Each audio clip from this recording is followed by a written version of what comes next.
Hey, check that out. You like that? Kawhi likes that shit. Look how much Kawhi likes that shit. Clippers go ahead and knock the Warriors into the play-in tournament. Clippers lock up the number 5 seeds. They're going to match up against Denver here in the first round. I'm not going to get into all the playoff matchups and stuff like that. I'm going to have to make separate videos about all of that. But just an awesome game by the Clippers. Before I get into the numbers, just off of watching the game, like my first impressions, Kawhi Leonard looked really great out there. Even on the first possession, they're on like a semi-fast break, I guess you can call it. James Harden or one of the players, they pass Kawhi the ball. He catches it out mid-court. He takes like 3 or 4 dribbles and then he passes it to somebody else. And that was it. It wasn't some crazy play, but even in the 3 or 4 dribbles, I swear, just watching the game, I was thinking to myself, man, Kawhi looks great. Just the way he was jogging down the court, the way he was moving, his knees didn't look to be bothering him at all. He didn't look, if you know what I mean, he always looks a bit stiff. There's always some stiffness in his game, I guess, but he looked pretty loose and limber out there. Again, like I said, his knees didn't look to be bothering him. He was just moving around the court really well. I'm going to get to the numbers in a second, but I think he had 33. James Harden had, I think, 39 and 10 assists or something like that. They looked great out there. Chris Dunn was the primary defender on Steph Curry, and he was doing a really good job on Curry. Even though Curry had 35 points or something like that, Chris Dunn still did a really good job defending him. Zubac, I think, had 17 rebounds. Zubac always does a great job playing defense in the post, does a great job um, protecting the rim as well. And Zubac, he just plays like an old school 7 footer. He's always down there. He's always setting great screens, just bumping and bruising people down there. Not in a dirty way, but he just moves those smaller guys off the block. He's just so big and physical, and he makes a huge impact. He's pretty much exactly the type of big man that complements Kawhi Leonard and James Harden. But Clippers were super impressive.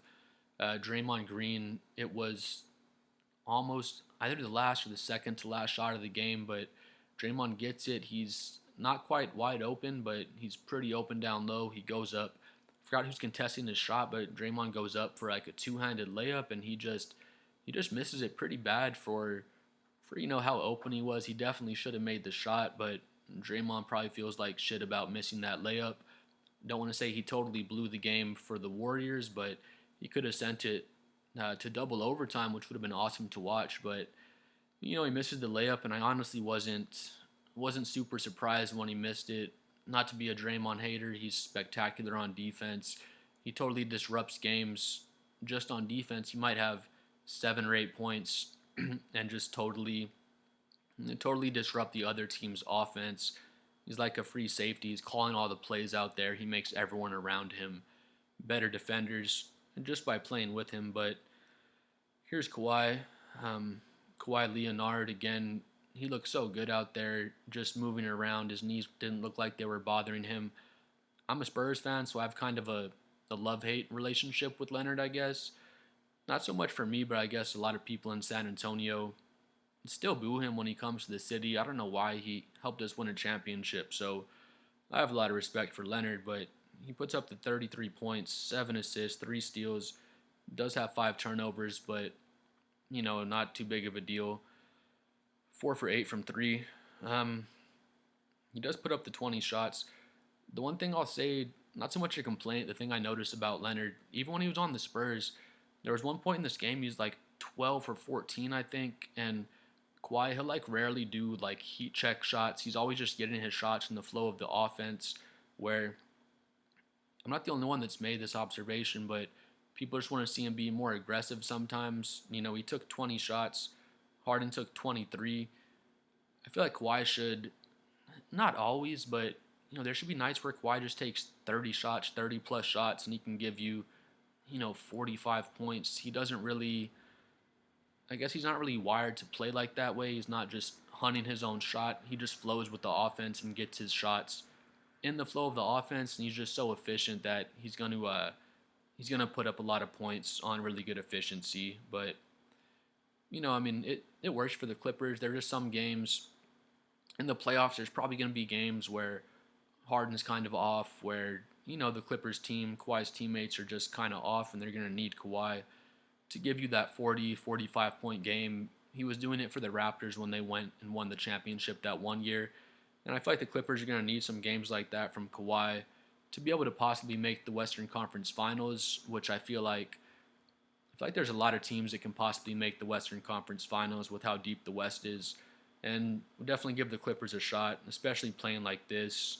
Zubac, he's 11 for 16. I can't do the math on that, but really efficient. 17 rebounds and 22 points. Love Zubac, just a big physical, big man, and he complements Kawhi and James Harden perfect. Harden has 39 points and 10 assists. He does have the 6 turnovers. Kawhi had the 5 turnovers, but it's because they played 47 and 48 minutes. They're going to have a couple more turnovers than, the nights where they normally only play 37, 38 minutes. But yeah, James Harden was amazing. I don't see him scoring, 40 points and 10 assists every single playoff game, but I could see him consistently giving you something like 24, 25 points and 9 or 10 assists and averaging that pretty much throughout the playoffs, depending on how deep they get. And then, Kawhi's probably going to give you 30 plus on super efficient shooting. Zubac is probably going to give you 13, 14 rebounds every single game. Chris Dunn gives you really good perimeter defense. He was 4 for 4 this game, too, 100%. Didn't miss any of his shots. 3 for 3 from 3. And they'll take that all day.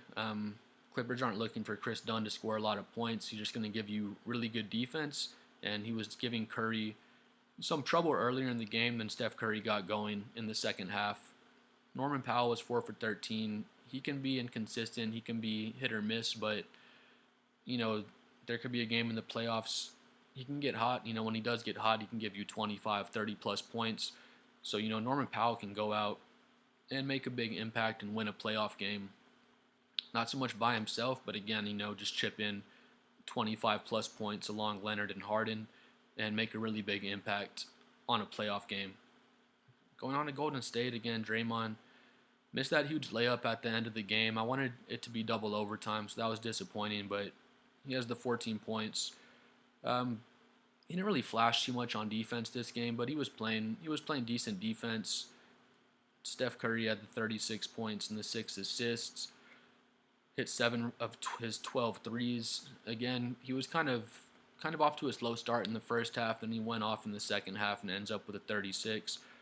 I didn't think playoff Jimmy Butler was going to show up this year. He waited until the last game of the season, but I guess he can just flick the switch and turn into playoff Jimmy because he does it every single year. So I don't see why he wouldn't do it this year. Once I see him not do it, then I'll believe it. But it happens every single year, so I guess we have no choice but to believe it.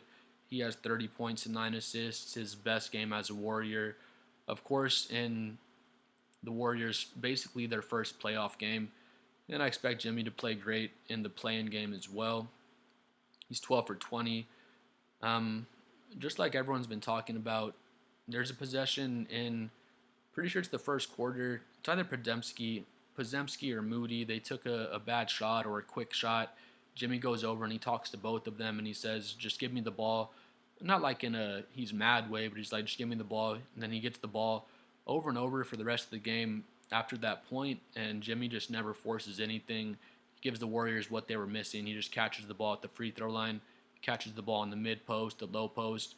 Anywhere on the court, he gets to the free throw line, he blows by his defenders, plays great ISO ball, and he really slows the game down for the Warriors and just gives them a whole nother dimension to their game. Again, he has the 9 assists along with his 30 points. So Jimmy Butler's almost like his own offensive system in a way. You saw it whenever the Miami Heat won the championship, and it gives the Warriors a whole nother dimension. In the non-Steph Curry minutes, Jimmy really helped slow things down. That's good because it gives Curry more rest, and it doesn't let the game become an up and down game where the other team can kind of open the game up against Golden State. Jimmy's just such a veteran, and he's making a huge impact on Golden State. I'm excited to see how he plays in the play-in game and in the playoffs if Golden State can take care of business in the play-in. AirPods, he's 7 for 11, 19 points, 7 boards and 4 assists. Pretty much always expect Podziemski to give you some decent impact out there. He's a really good player and a solid 3-point shooter as well. So, I see him being a solid role player going into the playoffs. But yeah, just an awesome win for the Clippers. Kawhi looks as good as he looked all year. I'd argue as good as he's looked in the past 2 or 3 years. Comment below what you think about the Clippers win, what you think about how Kawhi looked. Again, I think he looked so healthy. Um, you know, I would say, yeah, in the past 2 or 3 years, this is probably as good as Kawhi's looked. Just physically, the way he's moving around the court. James Harden looked awesome. Zubac looked awesome. And it didn't feel like a fluky game if you watched it. It felt like the Clippers can replicate this. This wasn't just some one-off thing. This is pretty much who the Clippers are, and they're going to be a tough out in the playoffs. I'd favor OKC against them, of course. I'd favor OKC against all the teams in the West. I'd give the Lakers the best chance against them, but I'd favor OKC against all the teams in the West. But, I'd give the Clippers a chance against any team. I'd give them a slight chance against OKC, but they definitely have a solid chance to make the Western Conference Finals if their guys are playing like this. But please comment below what you think. I'm at a big 36 subscribers as well. Please like and subscribe if you enjoyed the video. I'm trying to hit 100 subscribers by the end of the week. So please like if you finish the video, and it helps the channel grow.